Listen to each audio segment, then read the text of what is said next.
So very good morning, dear students, and we are here to study the part 3 of the Nsaids, which are the non-steroidal anti-inflammatory drugs.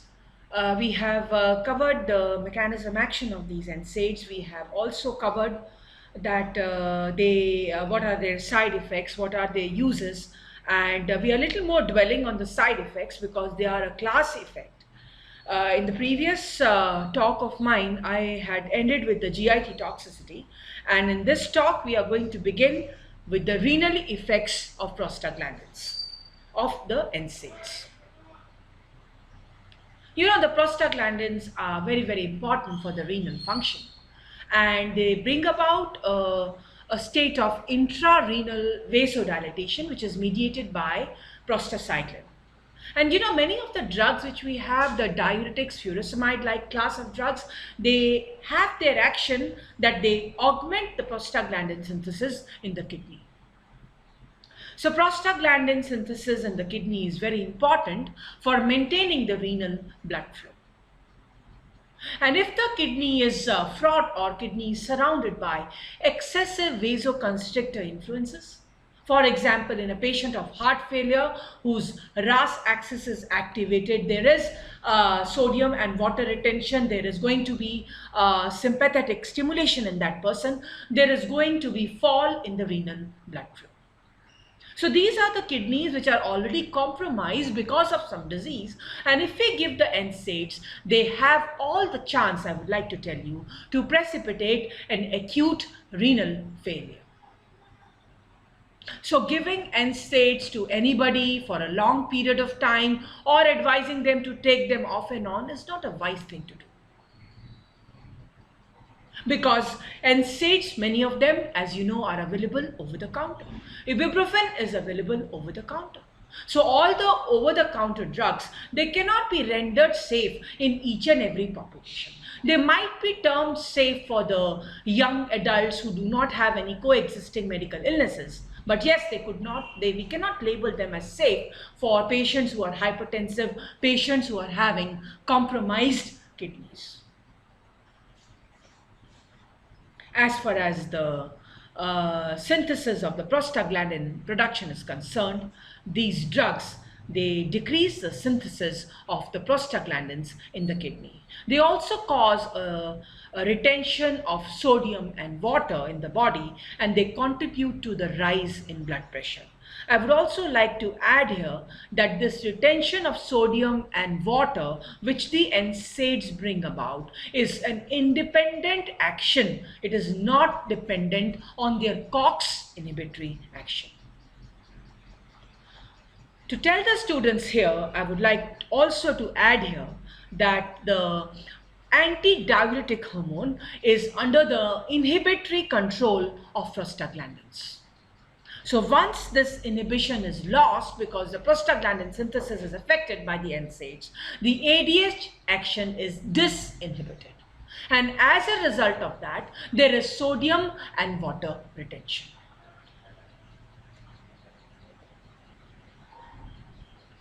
So these are the disease states which are leading to increased vasoconstrictor influences. This could be anything which can compromise the renal blood flow. It could be a renal disease, it could be a cardiovascular disease, or it could be systemic illnesses in the form of cirrhosis of the liver, heart failure where the kidneys naturally do not get adequate blood flow, or the use of diuretics which compromise on the decrease the blood volume in the body. And as a result of that, there is compensatory activation of the RAS, which leads to the production of angiotensin II, compensatory activation of the sympathetic system also, which will be direct as well as via the RAS, and activation of the vasopressin. You know, this vasopressin hormone is under the inhibitory influence of prostaglandins, and when we give the NSAIDs, this inhibition is lost and there is going to be sodium and water retention. So if there is no treatment with NSAIDs, the prostaglandin synthesis normally antagonizes the intrarenal effects of the vasoconstrictors. But if there is a patient who has been treated with aspirin or any other NSAID, the vasodilatation which was to happen is not going to happen. So NSAIDs, they inhibit the prostaglandin synthesis, leaving the actions of the vasoconstrictors unopposed. This is the effect which occurs because of long-term use of NSAIDs, combining, taking 2 or 3 NSAIDs together.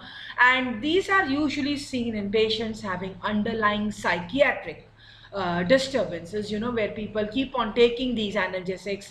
And I told you paracetamol is having some reward properties also. So paracetamol or paracetamol NSAID containing mixtures can be taken over the years by some patients, and then they do complain of irreversible renal damage, which is characterized by chronic interstitial nephritis, renal papillary necrosis, and in some cases acute renal failure.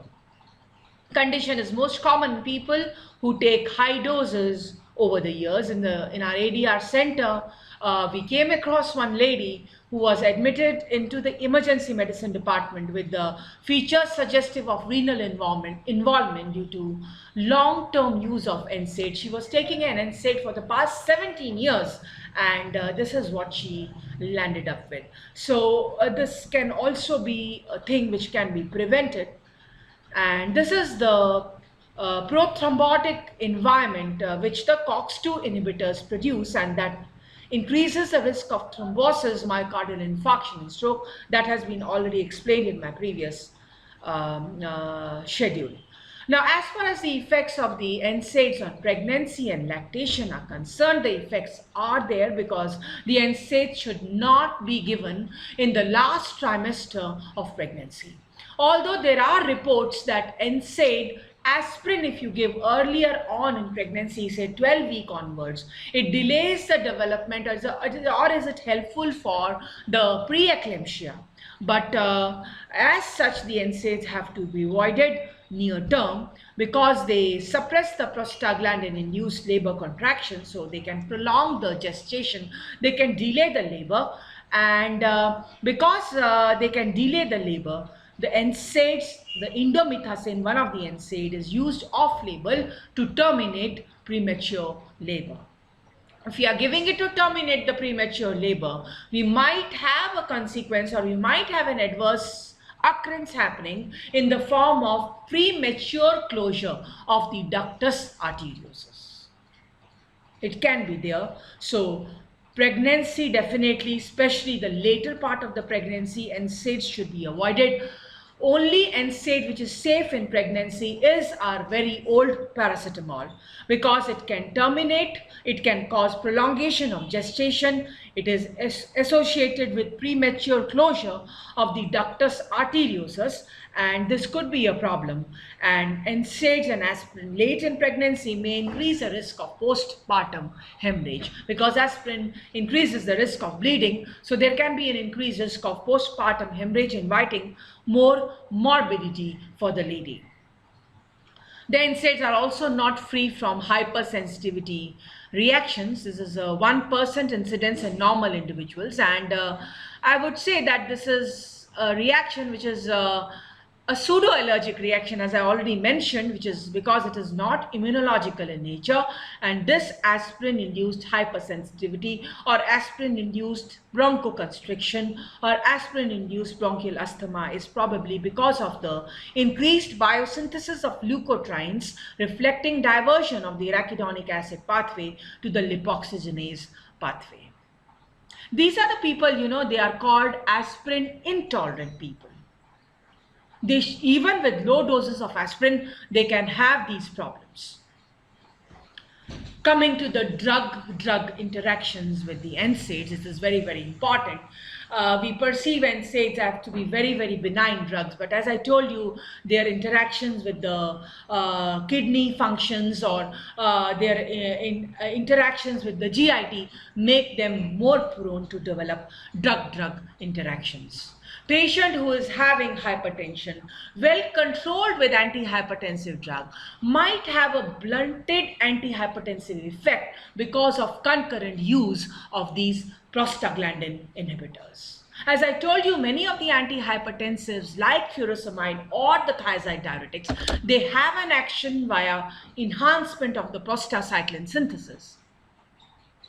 So they cause intrarenal vasodilatation, which increases glomerular filtration rate and flushes the sodium and water out of the body. So that protective action or that beneficial action is lost if the prostaglandin synthesis is inhibited. And over and above, I already told you that the action of vasopressin gets augmented and there is sodium and water retention again. And if there is that sodium and water retention occurring, then the hypertensive control of a person is bound to get disturbed. Over and above the NSAIDs, they cause hyperkalemia.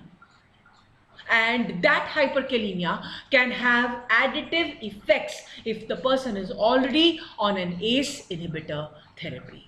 So let us go through the drug-drug interactions. The ACE inhibitors and angiotensin 2 receptor, angiotensin 1 receptor antagonists, I like to correct here, there is risk of renal impairment and hyperkalemia. With the quinolone antimicrobials, which are the fluoroquinolone class, sometimes NSAIDs might be co-administered with these fluoroquinolone class.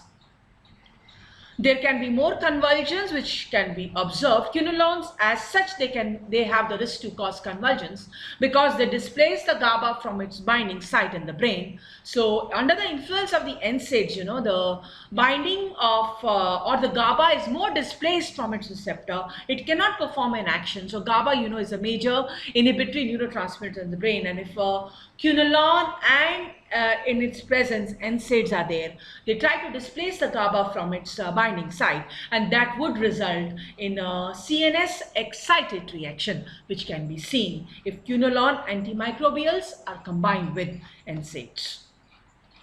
This is self-explanatory because if you are giving an anticoagulant like warfarin or any other additional antiplatelet agent like ticlopidine or clopidogrel, there is increased risk of a GIT bleed that we must remember.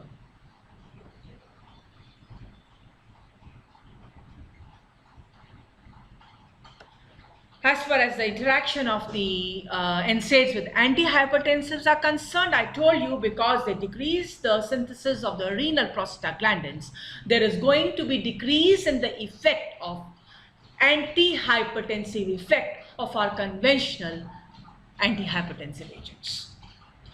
NSAIDs, they may also increase the hematological toxicity from zidovudine, which is a antiretroviral agent whose major toxicity is hematological. So NSAIDs can add to that toxicity, and because all of them are organic acids, and if you give some other acidic drug like methotrexate, the excretion or the tubular secretion of methotrexate which will be inhibited competitively at the level of organic anion transporter mechanism, where aspirin will compete with methotrexate for getting secreted out by the tubular system. That will be interfered with. Methotrexate will be retained inside the body, and methotrexate, is an anti-cancer agent. It has a bone marrow suppressant action. All effects of methotrexate might be exaggerated in such patients. No wonder that methotrexate and NSAIDs are sometimes given together also, because a patient is a patient of rheumatoid arthritis. He is receiving methotrexate as a disease modifying agent, and he is also receiving aspirin for control of his inflammation, or any other NSAID for control of his inflammation and improving his quality of life.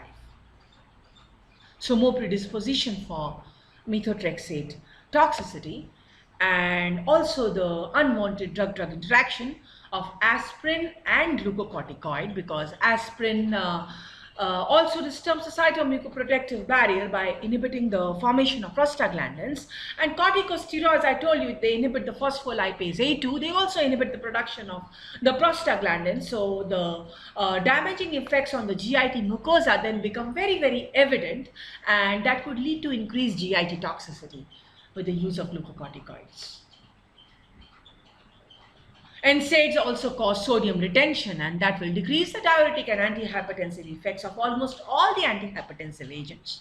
And NSAIDs, they delay the excretion of lithium by the kidney, and that would also contribute to more toxicity of lithium. Lithium is a drug for maniac depressive illness. Again, I would like to remind the students that it is a drug with a narrow therapeutic index, and slight increase in the levels of lithium could be lethal to the patient. It's not that all drug-drug interactions are harmful with the NSAIDs. We can combine the NSAIDs for our benefit also, for the benefit of the patient, where if you combine an NSAID with a weak opioid, if you combine an NSAID with oxycodone, or if you combine an NSAID with hydromorphone, or if you combine an NSAID with tramadol, which is a weak opioid, we might get synergistic pain relief.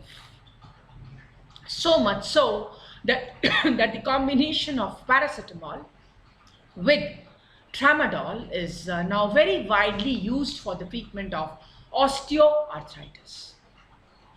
I don't say this combination is very good, because recently we heard about reports of tramadol also being habit forming, tramadol causing a lot of CNS side effects. So we put it on hold, but these combinations are being marketed successfully.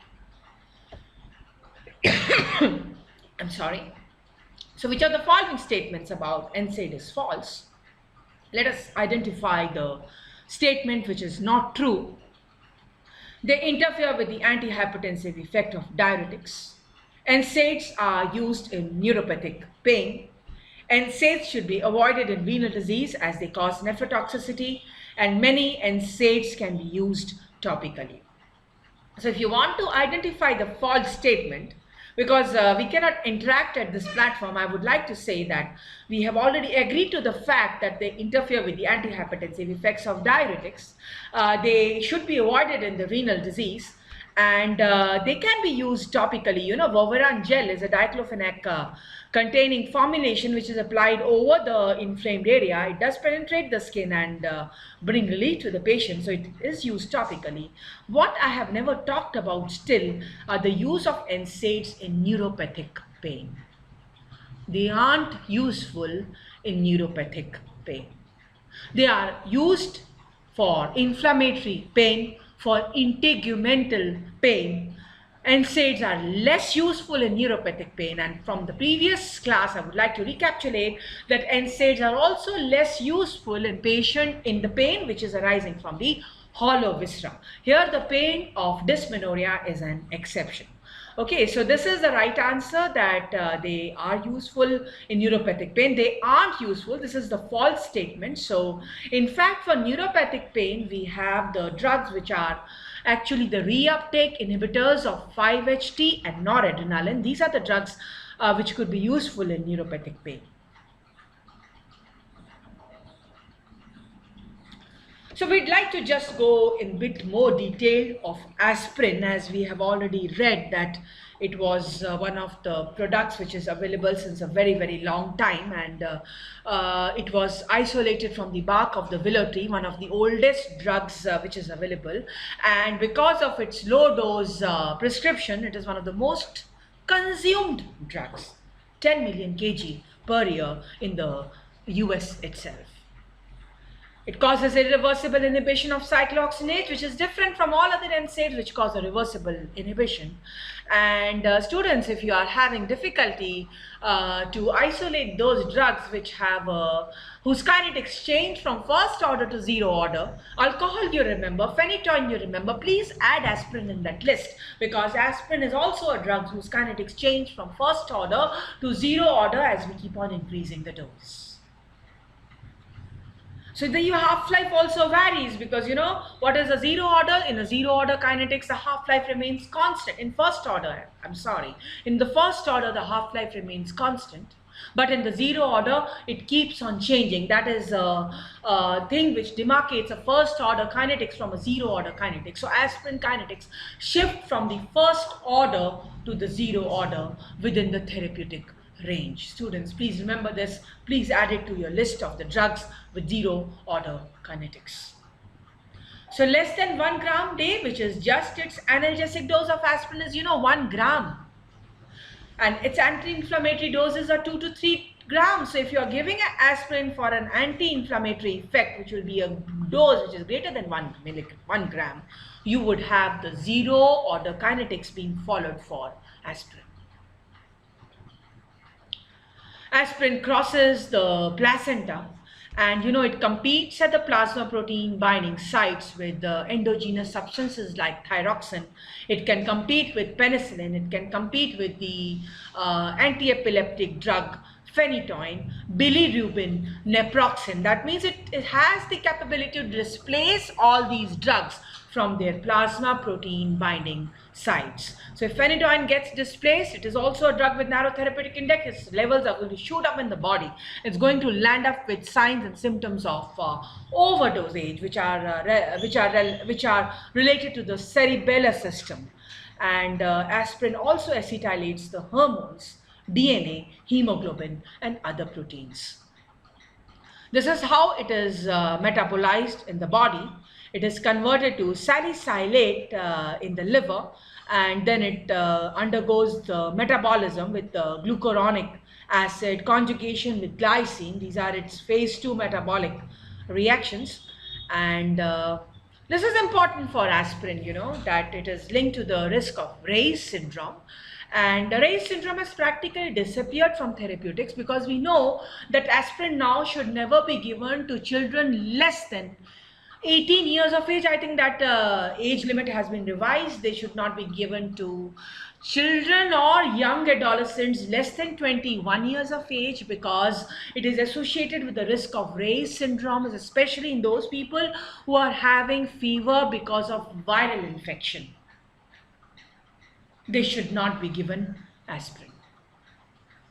Any viral illness, if you're talking even of the viral illness, the researchers have said that you need to give just paracetamol alone and no other drug.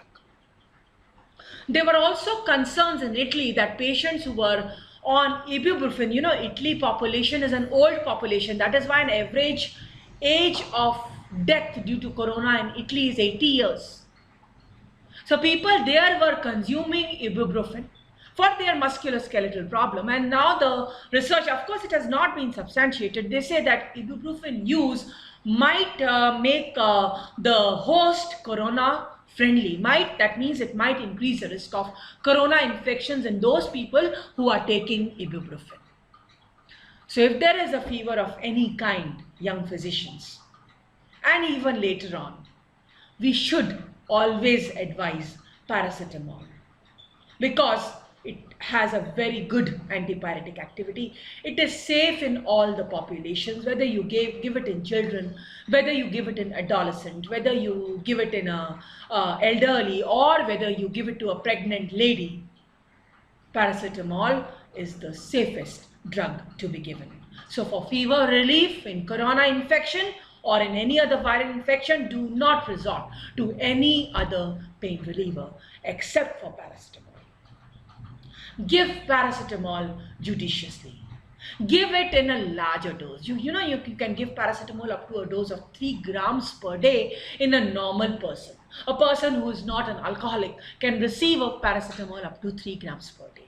So why not increase the dose of paracetamol? That would correspond to increase in the antipyretic action rather than resorting to even stronger pain relievers. So we come back to the Ray's syndrome, and it is linked to aspirin and aspirin only, and especially if aspirin is used in children who are having some viral infection in the form of chickenpox or influenza or a flu.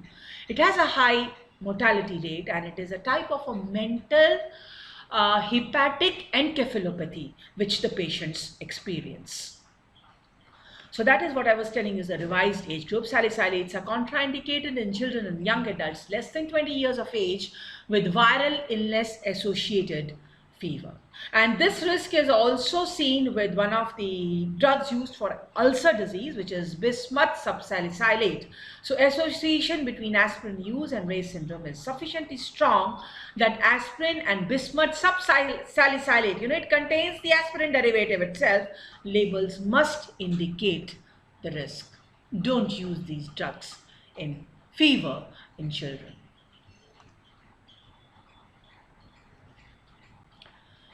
The urine pH, has a strong influence on the excretion amount of free salicylate from the kidney. So if we can reduce the blood concentration of free salicylate, if there is an aspirin overdosage, we need to alkalinize the urine. Alkalinization of the urine will make the aspirin molecules more in the ionized state in the urine, and if they are ionized in the urine, they will not be absorbed or reabsorbed back by the proximal tubular cells of the kidney. So remember, aspirin overdosage does not have any antidote, but you have to alkalinize the urine to facilitate the excretion.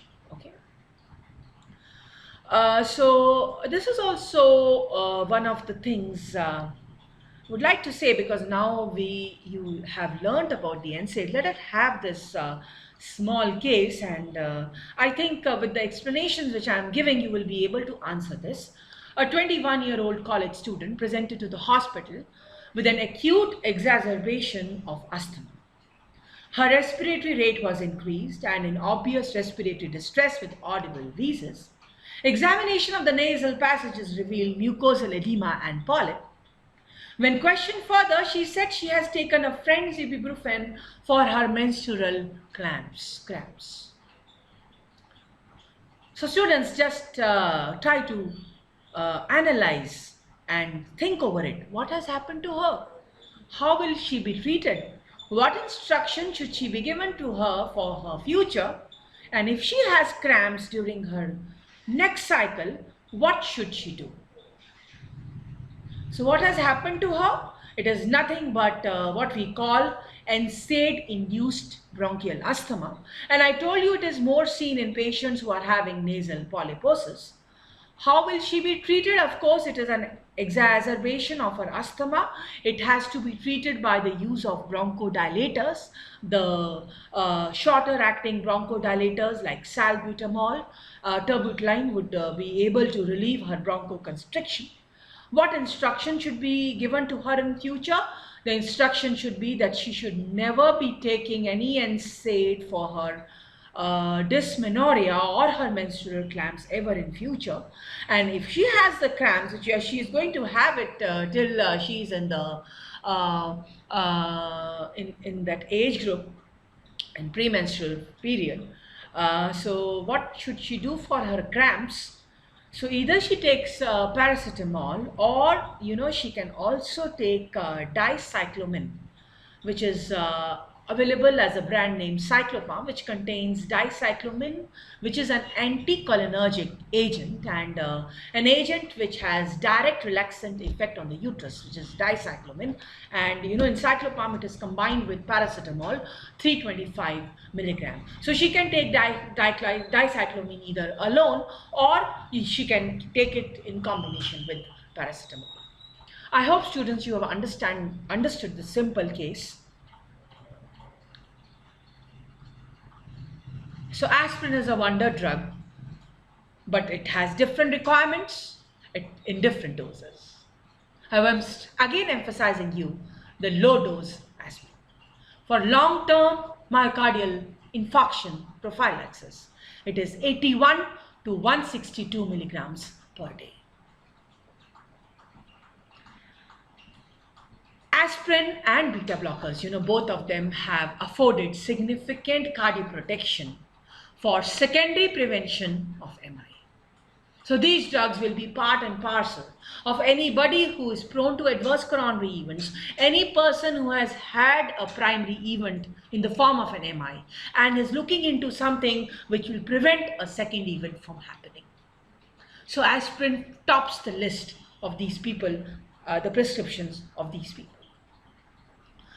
For rheumatoid arthritis, you have to give for the anti-inflammatory doses, which are very, very high, which are 3 grams per day.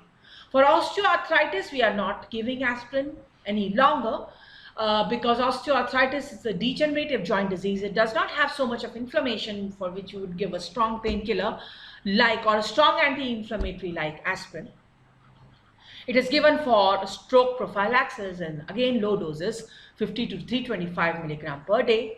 And for acute myocardial infarction, students, remember, if there is an acute chest pain in your relative, you are still at home, you don't know what is the cause of the chest pain. It might be a cardiac chest pain, it might not be a cardiac chest pain. You are making the arrangement for the patient to shift to the hospital. You have called 108. But tell your patient or give your patient immediately 2 tablets of non-enteric coated aspirin to be given at home, 162 to 325 milligram, and that is going to salvage the damaged myocardium. So this is a treatment which you should start at home. It is to be chewed and swallowed immediately. Aspirin is nothing but salicylic acid, so it does have its local uses, and it is used for the treatment of ulcerative colitis, where one of the derivatives of aspirin, which is 5-amino-salicylic acid, and the name is mesalamine, is given as a pH-sensitive polymer-coated delayed release tablet because it has to be released in the bowels only, because it is used for its local action for suppression of inflammation in inflammatory bowel disease. We have oxalizine and sulfasalazine, and they all release a 5-amino-salicylic acid in the colon, and that prevents the inflammation in the colon, improves the symptoms of people who are suffering from ulcerative colitis. Although this is not the only treatment which is available, patients who are on ulcerative colitis also need to be given steroid therapy off and on, and they have to be put on a disease modifying agent to suppress their immune system. You know that is an immune inflammatory bowel disease is immune mediated. You know that the free salicylic acid has local keratolytic actions, and that it can be applied topically on the warts, corns, and eczematous dermatitis, where with the action of the it is going to soften the skin and it is going to relieve the patient. The oil of wintergreen, you know what it is? It is one of the components of iodex, which is advertised on TV to be applied on backaches and all. So oil of wintergreen contains nothing, students, but free salicylic acid for its anti-inflammatory action. Anti-inflammatory action of paracetamol is seen at higher doses, and the lower doses we have the antiplatelet action and antipyretic and analgesic action. Of course, these doses do invite chances of gastric bleed, impaired blood clotting, or hypersensitivity reactions, but anti-inflammatory doses are those doses which definitely invite all these adverse effects. Over and above, they have some side effects which are peculiar to aspirin, because aspirin, causes uncoupling of the oxidative phosphorylation, and it stimulates the respiratory center directly also as well as indirectly also by causing accumulation of carbon dioxide, bringing about a state of hyperventilation, metabolic alkalosis, and later on metabolic acidosis. So these can be seen in overdosages of aspirin also, and mild aspirin intoxication is manifested by tinnitus in the ears and central hyperventilation because of the stimulation of the respiratory center.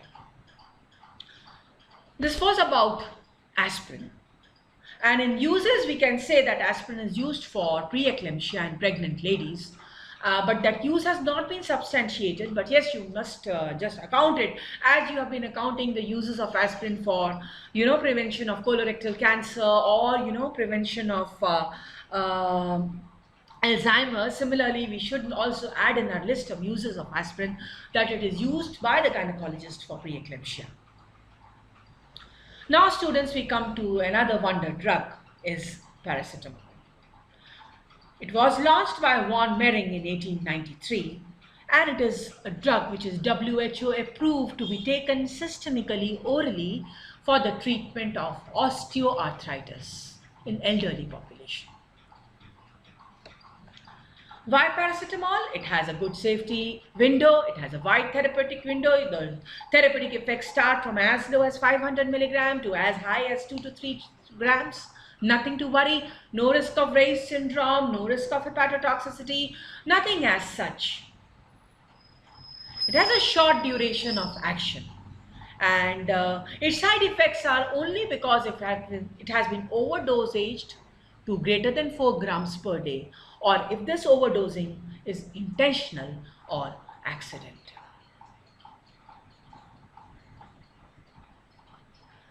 Coming to the positive points about paracetamol, according to WHO, paracetamol is the drug of choice as an antipyretic to be given to all the populations, adults, children alike. Ibuprofen is a second useful drug which is approved by WHO, but be careful, as I explained you earlier. No other NSAID including nimesulide to be prescribed for pain relief, for fever relief, especially in children with high-grade fever. I told you nimesulide is associated with the risk of hepatotoxicity and sudden infant death in children. And acetaminophen has nothing, it is derived from the phenacetin, which was, the component of the APC mixture which I was talking about. Does nothing but an active metabolite of phenacetin. It is a prostaglandin inhibitor. It's a COX inhibitor, but it also inhibits the COX-3 in the brain, resets the elevated set point in the hypothalamus. It does not have any significant anti-inflammatory action. As I told you, its action decreases in a peroxide-rich tone of inflammation, and it is given one of the most important drugs for mild to moderate pain. So this figure shows, this is from the Lipin cards. This shows it has a weak anti-inflammatory action, but a good enough analgesic action and a very, very strong antipyretic action. This is how paracetamol is metabolized in the body. It is this is the site acetaminophen, which is undergoing the phase 2 metabolism by sulfation and glucuronide conjugation to acetaminophen glucuronide and acetaminophen sulfate, which are non-toxic intermediates which are excreted, but part of a minimum amount of paracetamol is metabolized by this enzyme, which is cytochrome P450, and this is the metabolite which is supposed to be toxic, N-acetyl P-benzoquinone amine, and normally this is a minor pathway, and the glutathione stores in the body are quite sufficient to metabolize this NABQI via glutathione conjugation into a glutathione conjugate, which is excreted as mercaptopuric acid.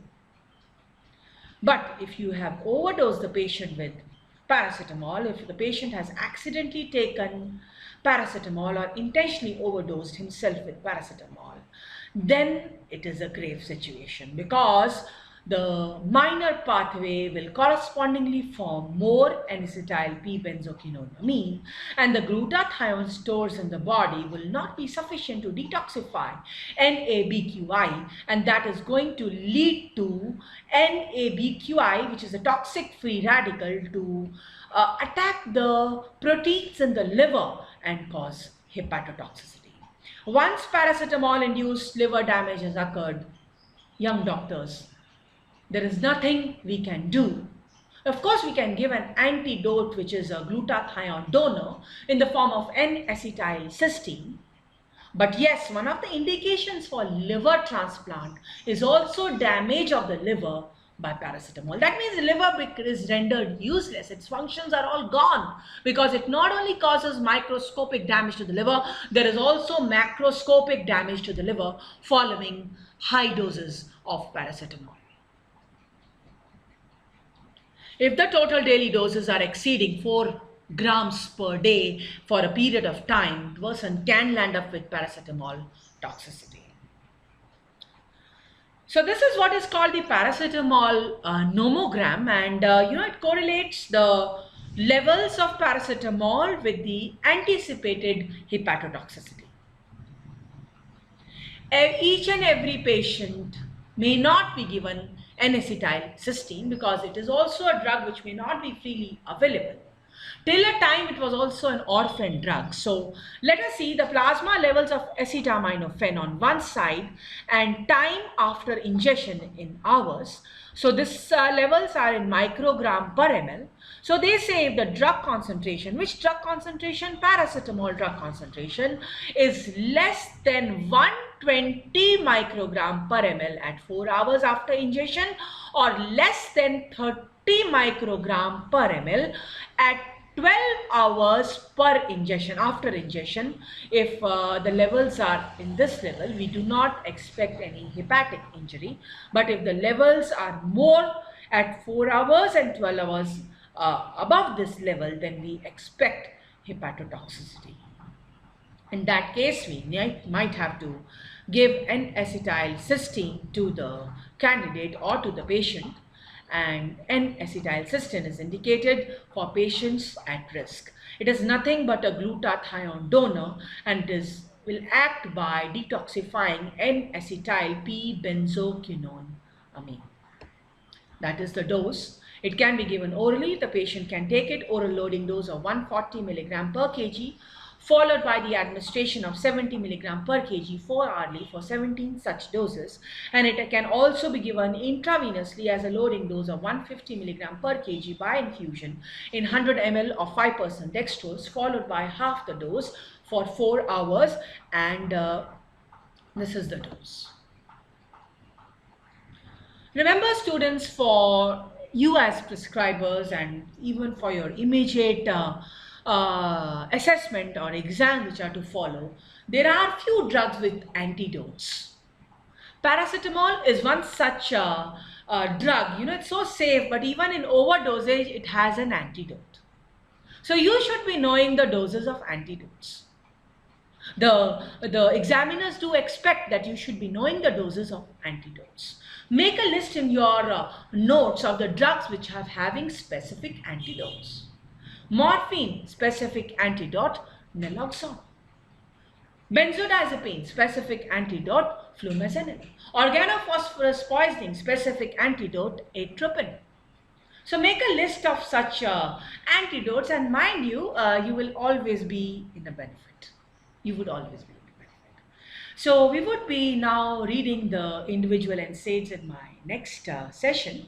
I hope you enjoyed this session and you are able to understand it. It might be repetitive also, but I think more repetition also stresses more the concepts, more you remember.